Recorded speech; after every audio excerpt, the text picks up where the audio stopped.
Well, hi there. Greetings from my cozy Airbnb here close to the port. So, as promised, this is part number 2 where I share some background stuff.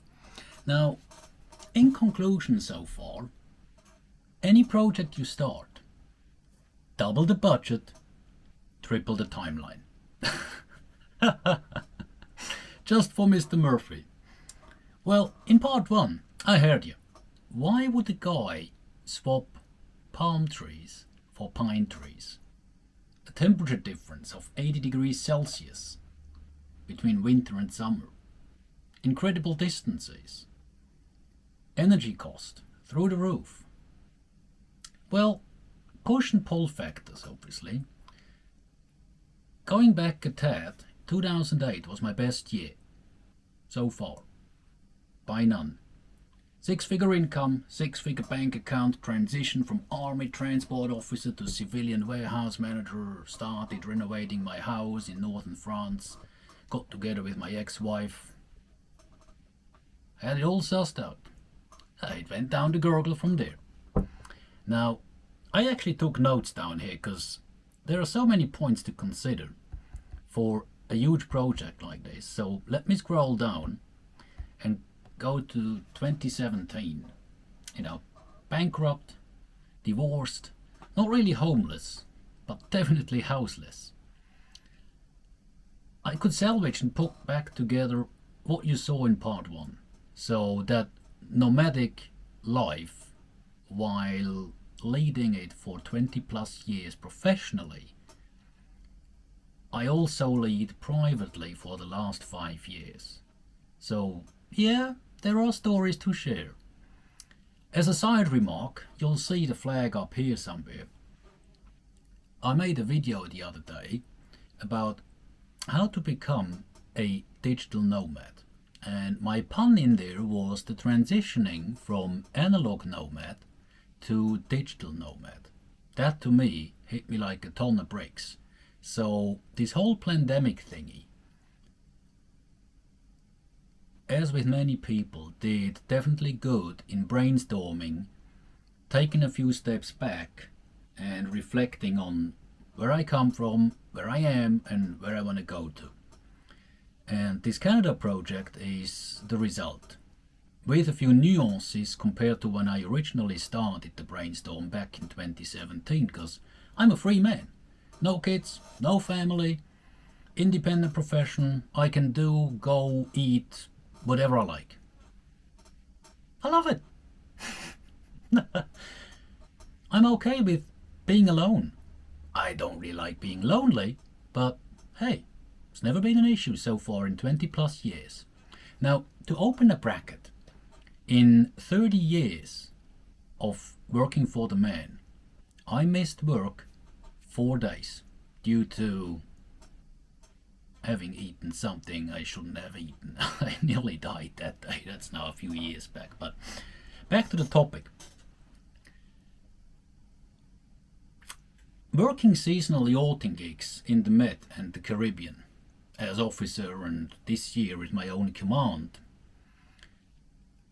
I made acceptable money, low expenses while living on board, but destroyed by the pandemic. Too much downtime, so too much out, not enough in. Again, brainstorming time. And it was one of them crew houses I spent my downtime in the US and Europe. Both ends, it dawned on me. Why, in peak season, do they have waiting lists for people needing a bunk? I mean, it just hit me. It's a buyer's market, and all guys like me, well, I'm going on 50 as you know, that's not old. I don't think so. But for the market that has to be young, sexy and cheap, it is. So the signs were on the wall for a number of years. And I had the idea of visiting North America by truck, being paid for traveling basically, when I still was an analog nomad. Nowadays, as a digital nomad, why not put the two together? So in December last year, stuck in plain season around Florida after a Caribbean gig that actually blew up. That was when I pulled the plug. I said, okay, I'm gonna work temporarily until I get the paperwork to do local work in Canada, because I'm a temporary resident for 4 years now. 3 of them I couldn't even go home because of the border closures and working abroad. So yes, I have a house there for 4 years and haven't been there in 3. Which adds up to having triple and quadruple costs all around the planet, where work sort of like got me. No, it was time to unfortunately call it quits due to mostly economical reasons and not having a professional outlook that would make it viable to stick to it. So,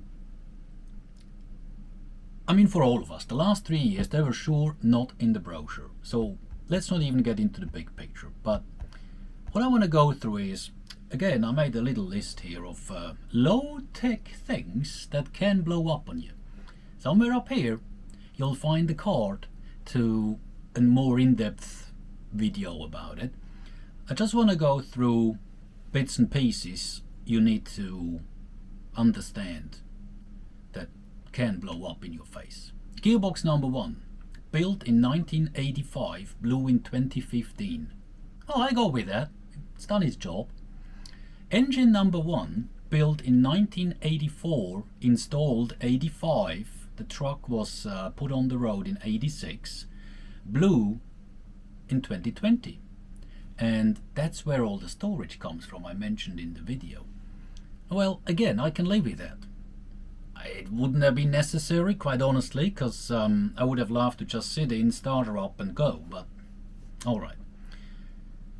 Engine number 2, as I mentioned in the other video, never ran, so I keep it for spares. Good thing, injector's been checked, water pump, oil pump, whatever can go bust on engine number 3, I can rob from engine number 2. I've already got the bits, and I got it for nearly free because it never ran, so okay, not too bad. Gearbox number 2, serviced this summer, blew 2 times. First the fork, then the clutch assembly. I mean, you've seen the pictures. Needless to say more. At the same time, he, took advantage of already sitting on the pit waiting for the bits to go through the air compressor. A simmering was leaking oil there, so small repair, but has to be done. And the shaft seal number 1, installed when the truck was built, blew shortly after. It had a bit of play when I serviced the truck in Italy, so I was aware of that, but it was time to do it. Honestly, mistake of the storage. I mean, it's all been dried out, hasn't moved in more than 2 years. Okay, I go with that. What really hurts on the outside of technology is the tripling of the shipping cost.